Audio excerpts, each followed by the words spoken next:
नमस्कार and welcome back. कल मैंने वीडियो बनाया था कि किस तरह से डोनाल्ड ट्रंप ने एक वहां पर अमेरिका में प्रॉब्लम क्रिएट करी ताकि सबके वीजास को बंद किया जाए जो थर्ड वर्ल्ड कंट्रीज हैं, और इधर चाइना में भी स्यापा पड़ा हुआ है।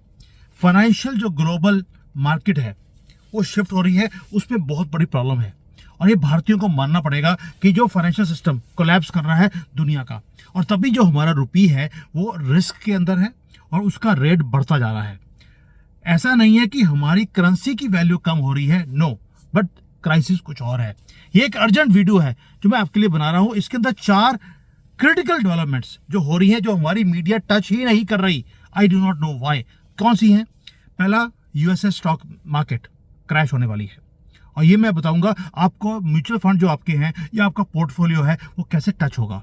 चाइना और अफ्रीका की बहुत बड़ी प्रॉब्लम वो अफ्रीका में शुरू हो गई है, जिसके कारण जो कमोडिटीज हैं उसके अंदर प्रॉब्लम आने वाली है। चाइना के अंदर जो रियल एस्टेट की एक बहुत बड़ी कंपनी एक और है वो कोलैप्स हो गई, जंक स्टेटस आ गया उसका।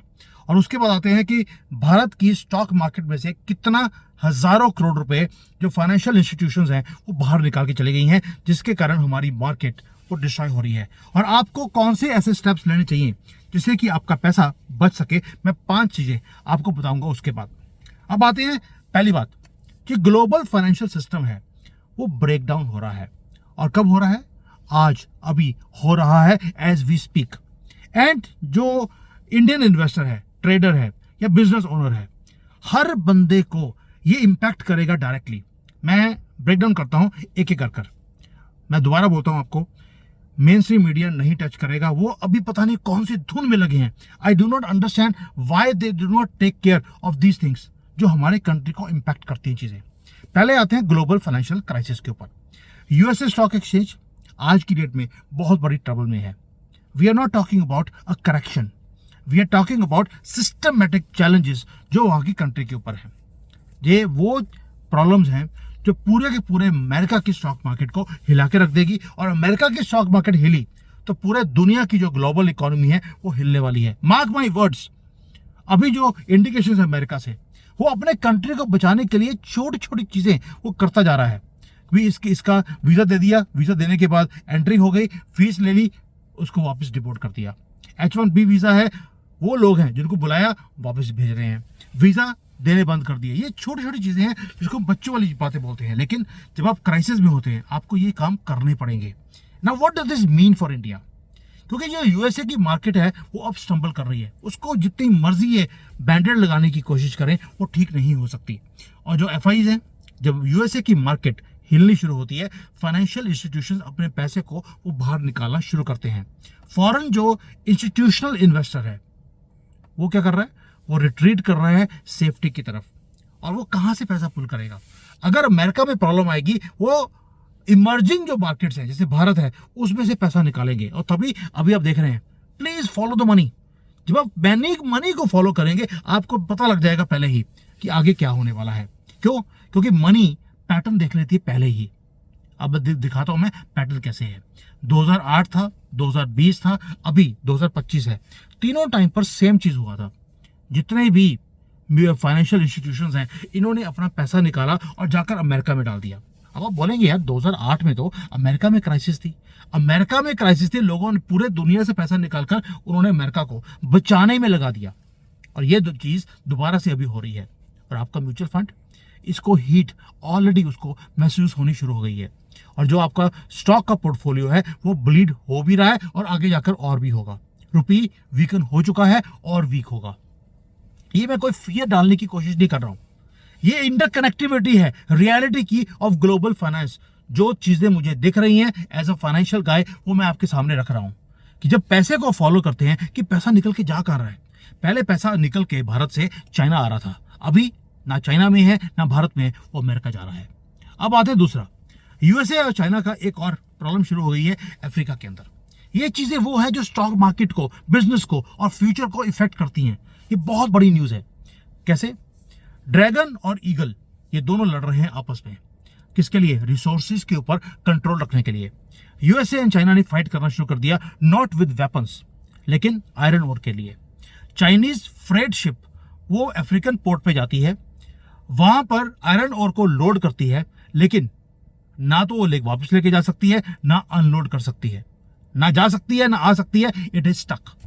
अब आप सोचेंगे यार आयरन ओर का भारत की स्टॉक मार्केट से या अमेरिका की स्टॉक मार्केट से लेना देना क्या है?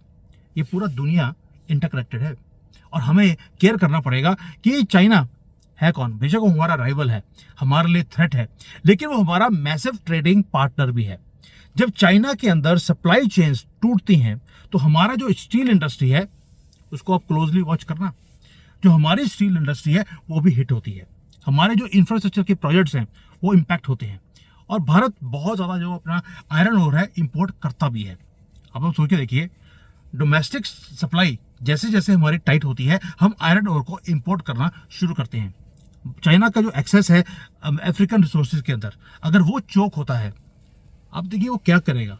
वो ये करेगा, चाइना के पास अगर अफ्रीका के रिसोर्सेज बंद हुए तो वो वहां पे जाएगा जहां से भारत सप्लाईज लेता है, यानी कि हमारी कॉस्ट बढ़ने वाली है। और चाइना करता क्या है, 1 साल 2 साल 5 साल का कॉन्ट्रैक्ट कर लेगा, जितना माल पड़ा है मार्केट में उठा लेगा। पहले भी उसने ऐसे ही किया था 2020 में।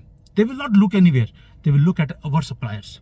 और जियो पॉलिटिक्स के अंदर दूसरे की लाइन को कैसे छोटा करना है, चाइना उसमें लगा रहता है। मोदी जी लगते हैं कि मैं अपनी लाइन को लंबा कर दूं, चाइना करता है दूसरे की लाइन को छोटा करना है। ये दोनों की पॉलिसी में फर्क है। वो पैसा फेंकेगा, डिस्काउंट पे लेगा, हायर प्राइस पे लेगा, कुछ भी करना पड़ेगा, वो करेगा ताकि उसकी अपनी स्टील मार्केट वो स्टेबल रहे।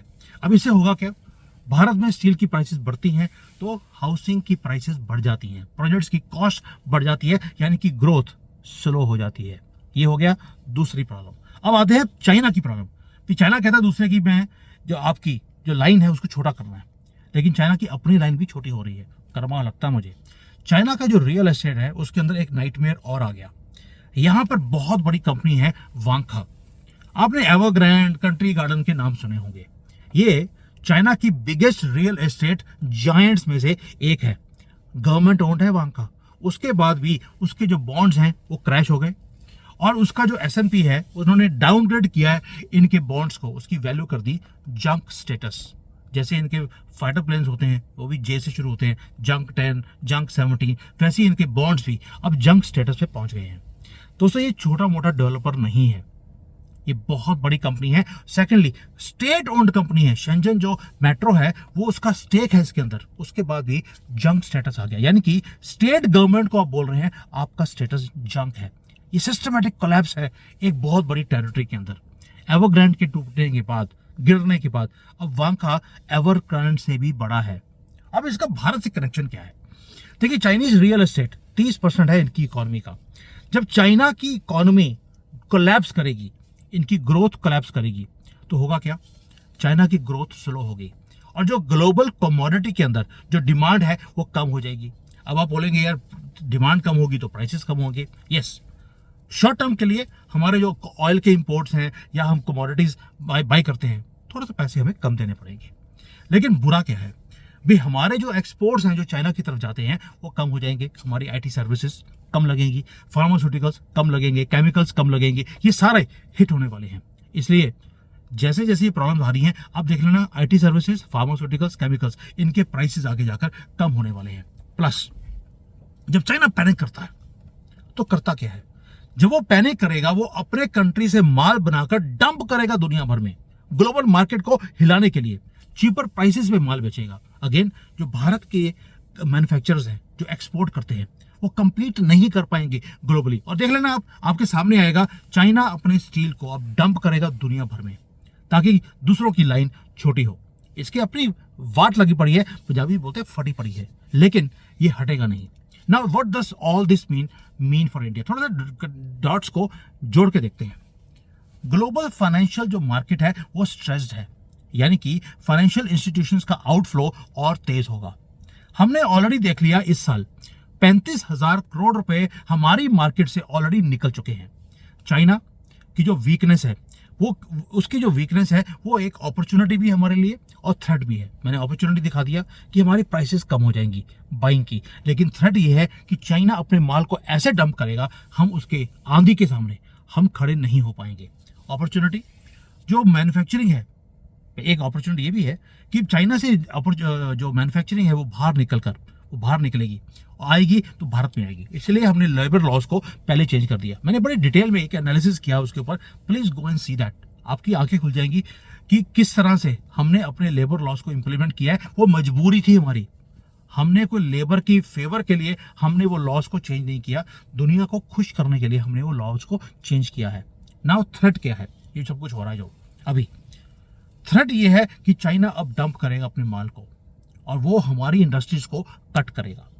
और जो चाइना और यूएसए है, आप देखिए उन्होंने रिसोर्सेज के ऊपर लड़ाई करनी शुरू कर दी है और हम अभी लगे हैं कि अपनी सप्लाईज को सिक्योर करना है। हमें अभी सिक्योर कर नहीं पाए, उन्होंने लड़ाई भी शुरू कर दी। और ये जो स्लोगन है मेक इन इंडिया, ये हिट लेगा। ये अब हम लोग, हमारी जो कंट्री है वो सर्वाइवल मोड में जाना पड़ेगा। Growth, yes we are fastest growing, 8.2% के ऊपर तो अभी जीडीपी हमारी राइज कर रही है, जबकि टारगेट 7% का था। सुनने के लिए अच्छा लगता है, ये पिछले क्वार्टर की बात है, प्लीज ये पुराने क्वार्टर की बात है। इस क्वार्टर में क्या होगा ये वक्त बताएगा। क्यों? क्योंकि चाइना ने ऑलरेडी गंद डालना शुरू कर दिया। अब आते हैं तुम्हारे आपके जो पर्सनल फाइनेंसेस है उसके ऊपर क्या फर्क पड़ेगा। पहली बात, आपको डाइवर्सिफाई करना पड़ेगा अपने पोर्टफोलियो को। Please don't over expose equity right now. लिया हुआ है सारे पोर्टफोलियोज को, अब डाइवर्सिफाई कर दीजिए। रुपी को वॉच कीजिए, डॉलर स्ट्रेंथन हो रहा है और ये इंपैक्ट कर रहा है हर चीज को, इंपोर्ट कॉस्ट को, फॉरेन एजुकेशन की कॉस्ट को, आपके जो ट्रेवल प्लान्स है उसको, और जो बिजनेस ओनर्स हैं आपको हेज करना पड़ेगा अपनी करेंसी के एक्सपोजर को। आपको, अगर आप डिपेंडेंट हैं चाइना के ऊपर, आपको उसकी डिपेंडेंसी को भी रिव्यू करना पड़ेगा। आपको ऑल्टरनेट सप्लायर्स ढूंढने पड़ेंगे। क्यों? क्योंकि ये क्राइसिस अब अमेरिका भी चाहता नहीं है कि कम हो, और चाइना अपने आप को बचाने के लिए किसी भी हद तक ये गिर सकते हैं या कुछ भी कर सकते हैं। ये क्राइसिस है जो हमारे सामने है और ये आपको पता होना चाहिए कि ग्लोबल ऑर्डर रीशफल हो रहा है और रीशफलिंग के टाइम पर बहुत पुरानी विकटें हैं जो गिर जाएंगी। क्वेश्चन अब ये नहीं है कि क्या भारत इफेक्ट होगा, क्वेश्चन ये है कि क्या हम प्रिपेयर्ड हैं, क्या हमारी गवर्नमेंट प्रिपेयर्ड है, क्या आप प्रिपेयर्ड हैं, क्या हमारा मीडिया प्रिपेयर्ड है। और जब तक आप इन्फॉर्म्ड नहीं रहेंगे, आप बाकी दुनिया से आगे नहीं रहेंगे, आप अपने आप को बचा नहीं सकते। दोस्तों, ये वो ब्रेकडाउन्स हैं जो बहुत ही माइन्यूट लेवल पर मैंने आपको सिंपल वे में समझाने की कोशिश करी है। Please help other people, share with them कि भाई ये कुछ होने वाला है, ये हो रहा है, and let's decode global finance together. मैं हमेशा बोलता हूं ये चैनल मैंने अपने लिए नहीं खोला है, ये आपके लिए खोला है। प्लीज आपके जो थॉट्स हैं वो भी मेरे साथ शेयर कीजिए, because from that I come to know how much you understand. तो मैं उसके बाद दोबारा से उसको जितना सिंपल वे में मैं आपको करा सकता हूँ, जो ग्लोबल फाइनेंस की सिचुएशंस हैं, जियो पॉलिटिक्स की हैं, स्टॉक मार्केट्स की हैं, मैं आपके सामने रखने की कोशिश करता हूँ। कौन सी इंडस्ट्रीज बढ़ने वाली हैं, कौन सी कम होने वाली हैं, वो भी मैंने आपको इंडिकेशन दे दिया। Now let us watch how the market goes. But एक चीज इंपॉर्टेंट है, वॉच द मनी। अब मनी को जब वॉच करता हूं, मनी भारत से बाहर निकल रहा है, एंड दिस इज जिसको बोलते हैं ट्रबलिंग न्यूज।